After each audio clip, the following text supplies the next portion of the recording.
Gates of Imagination presents The Door in the Wall by Herbert George Wells, read by Arthur Lane. Chapter 1. One confidential evening, not 3 months ago, Lionel Wallace told me this story of the door in the wall, and at the time I thought that so far as he was concerned it was a true story. He told it me with such a direct simplicity of conviction that I could not do otherwise than believe in him.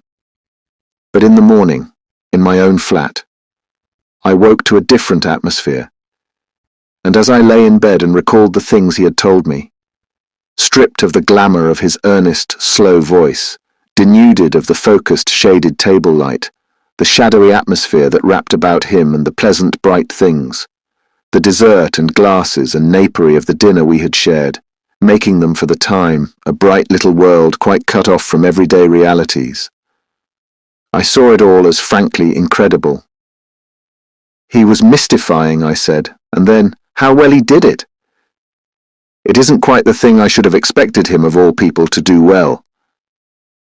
Afterwards, as I sat up in bed and sipped my morning tea, I found myself trying to account for the flavour of reality that perplexed me in his impossible reminiscences, by supposing they did in some way suggest, present, convey, I hardly know which word to use, experiences it was otherwise impossible to tell. Well, I don't resort to that explanation now. I have got over my intervening doubts. I believe now, as I believed at the moment of telling, that Wallace did, to the very best of his ability, strip the truth of his secret for me. But whether he himself saw, or only thought he saw, whether he himself was the possessor of an inestimable privilege, or the victim of a fantastic dream, I cannot pretend to guess. Even the facts of his death, which ended my doubts forever, throw no light on that. That much the reader must judge for himself. I forget now what chance comment or criticism of mine moved so reticent a man to confide in me. He was, I think, defending himself against an imputation of slackness and unreliability I had made in relation to a great public movement in which he had disappointed me. But he plunged suddenly. "I have," he said, "a preoccupation. I know," he went on after a pause that he devoted to the study of his cigar ash. "I have been negligent. The fact is, it isn't a case of ghosts or apparitions, but it's an odd thing to tell of, Redmond. I am haunted. I am haunted by something that rather takes the light out of things, that fills me with longings." He paused, checked by that English shyness that so often overcomes us when we would speak of moving or grave or beautiful things. "You were at St. Athelstan's all through," he said, and for a moment that seemed to me quite irrelevant. "Well," and he paused, then very haltingly at first, but afterwards more easily. He began to tell of the thing that was hidden in his life, the haunting memory of a beauty and a happiness that filled his heart with insatiable longings, that made all the interests and spectacle of worldly life seem dull and tedious and vain to him. Now that I have the clue to it, the thing seems written visibly in his face. I have a photograph in which that look of detachment has been caught and intensified. It reminds me of what a woman once said of him, a woman who had loved him greatly. "Suddenly," she said, "the interest goes out of him. He forgets you. He doesn't care a rap for you, under his very nose." Yet the interest was not always out of him, and when he was holding his attention to a thing, Wallace could contrive to be an extremely successful man. His career, indeed, is set with successes. He left me behind him long ago. He soared up over my head and cut a figure in the world that I couldn't cut. Anyhow, he was still a year short of 40, and they say now that he would have been in office, and very probably in the new cabinet if he had lived. At school he always beat me without effort, as it were by nature. We were at school together at St. Athelstan's College in West Kensington for almost all our school time. He came into the school as my co-equal, but he left far above me, in a blaze of scholarships and brilliant performance. Yet I think I made a fair average running. And it was at school I heard first of the door in the wall. that I was to hear of a second time only a month before his death. To him at least the door in the wall was a real door leading through a real wall to immortal realities. Of that I'm now quite assured. And it came into his life early, when he was a little fellow between 5 and 6. I remember how, as he sat making his confession to me with a slow gravity, he reasoned and reckoned the date of it. There was, he said, a crimson Virginia creeper in it, all one bright uniform crimson in a clear amber sunshine against a white wall. That came into the impression somehow, though I don't clearly remember how, and there were horse-chestnut leaves upon the clean pavement outside the green door. They were blotched yellow and green, you know, not brown nor dirty, so that they must have been new fallen. I take it that means October. I look out for horse-chestnut leaves every year, and I ought to know. If I'm right in that, I was about 5 years and 4 months old. He was, he said, rather a precocious little boy. He learned to talk at an abnormally early age, and he was so sane and old-fashioned, as people say, that he was permitted an amount of initiative that most children scarcely attain by 7 or 8. His mother died when he was born, and he was under the less vigilant and authoritative care of a nursery governess. His father was a stern, preoccupied lawyer who gave him little attention and expected great things of him. For all his brightness, he found life a little grey and dull, I think, and one day he wandered.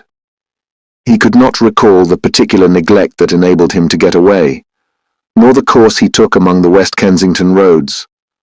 All that had faded among the incurable blurs of memory, but the white wall and the green door stood out quite distinctly. As his memory of that remote childish experience ran, he did at the very first sight of that door experience a peculiar emotion, an attraction, a desire to get to the door and open it and walk in. And at the same time he had the clearest conviction that either it was unwise or it was wrong of him, he could not tell which, to yield to this attraction. He insisted upon it as a curious thing that he knew from the very beginning, unless memory has played him the queerest trick, that the door was unfastened, and that he could go in as he chose.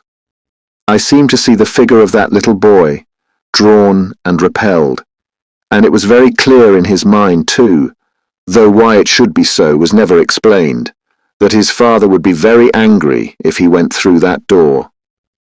Wallace described all these moments of hesitation to me with the utmost particularity. He went right past the door, and then, with his hands in his pockets and making an infantile attempt to whistle, strolled right along beyond the end of the wall. There he recalls a number of mean, dirty shops, and particularly that of a plumber and decorator, with a dusty disorder of earthenware pipes, sheet-lead ball taps, pattern books of wallpaper, and tins of enamel. He stood pretending to examine these things, and coveting, passionately desiring the green door. Then, he said, he had a gust of emotion.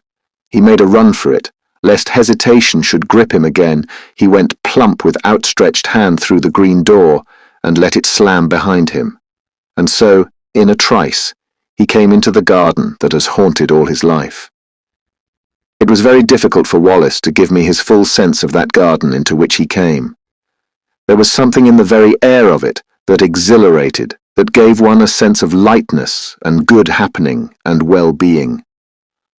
There was something in the sight of it that made all its colour clean and perfect and subtly luminous. In the instant of coming into it, one was exquisitely glad, as only in rare moments, and when one is young and joyful, one can be glad in this world. And everything was beautiful there, Wallace mused, before he went on telling me. You see, he said, with the doubtful inflection of a man who pauses at incredible things. There were 2 great panthers there. Yes, spotted panthers, and I was not afraid. There was a long wide path with marble-edged flower borders on either side, and these 2 huge velvety beasts were playing there with a ball. One looked up and came towards me, a little curious as it seemed. It came right up to me, rubbed its soft round ear very gently against the small hand I held out and purred. It was, I tell you, an enchanted garden. I know. And the size? Oh, it stretched far and wide, this way and that. I believe there were hills far away. Heaven knows where West Kensington had suddenly got to. And somehow, it was just like coming home. You know, in the very moment the door swung to behind me, I forgot the road with its fallen chestnut leaves, its cabs and tradesmen's carts. I forgot the sort of gravitational pull back to the discipline and obedience of home. I forgot all hesitations and fear, forgot discretion, forgot all the intimate realities of this life. I became, in a moment, a very glad and wonder-happy little boy, in another world. It was a world with a different quality, a warmer, more penetrating and mellower light, with a faint clear gladness in its air, and wisps of sun-touched cloud in the blueness of its sky. And before me ran this long, wide path, invitingly, with weedless beds on either side, rich with untended flowers, and these two great panthers. I put my little hands fearlessly on their soft fur, and caressed their round ears, and the sensitive corners under their ears, and played with them. And it was as though they welcomed me home. There was a keen sense of homecoming in my mind. And when presently a tall, fair girl appeared in the pathway and came to meet me, smiling, and said, "Well," to me, and lifted me and kissed me, and put me down, and led me by the hand. There was no amazement, but only an impression of delightful rightness, of being reminded of happy things that had in some strange way been overlooked. There were broad steps, I remember, that came into view between spikes of delphinium, and up these we went to a great avenue between very old and shady dark trees. All down this avenue, you know, between the red-chapped stems, were marble seats of honour and statuary, and very tame and friendly white doves. And along this avenue my girlfriend led me, looking down.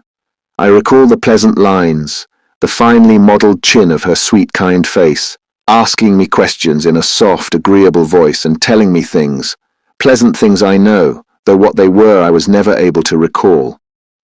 And presently a little capuchin monkey, very clean, with a fur of ruddy brown and kindly hazel eyes, came down a tree to us and ran beside me, looking up at me and grinning, and presently leapt to my shoulder. So we went on our way in great happiness. He paused. "Go on," I said. "I remember little things. We passed an old man musing among laurels, I remember, and a place gay with paroquets, and came through a broad shaded colonnade to a spacious cool palace, full of pleasant fountains, full of beautiful things, full of the quality and promise of heart's desire. And there were many things and many people, some that still seem to stand out clearly and some that are a little vague. But all these people were beautiful and kind. In some way, I don't know how, it was conveyed to me that they all were kind to me, glad to have me there, and filling me with gladness by their gestures, by the touch of their hands, by the welcome and love in their eyes. Yes." He mused for a while. "Playmates I found there. That was very much to me, because I was a lonely little boy. They played delightful games in a grass-covered court where there was a sundial set about with flowers, and as one played, one loved. But it's odd. There's a gap in my memory. I don't remember the games we played. I never remembered. Afterwards, as a child, I spent long hours trying, even with tears, to recall the form of that happiness. I wanted to play it all over again, in my nursery, by myself. No. All I remember is the happiness and two dear playfellows who were most with me. Then presently came a sombre dark woman, with a grave, pale face and dreamy eyes, a sombre woman wearing a soft long robe of pale purple, who carried a book and beckoned and took me aside with her into a gallery above a hall, though my playmates were loath to have me go, and ceased their game, and stood watching as I was carried away. "Come back to us," they cried. "Come back to us soon." I looked up at her face, but she heeded them not at all.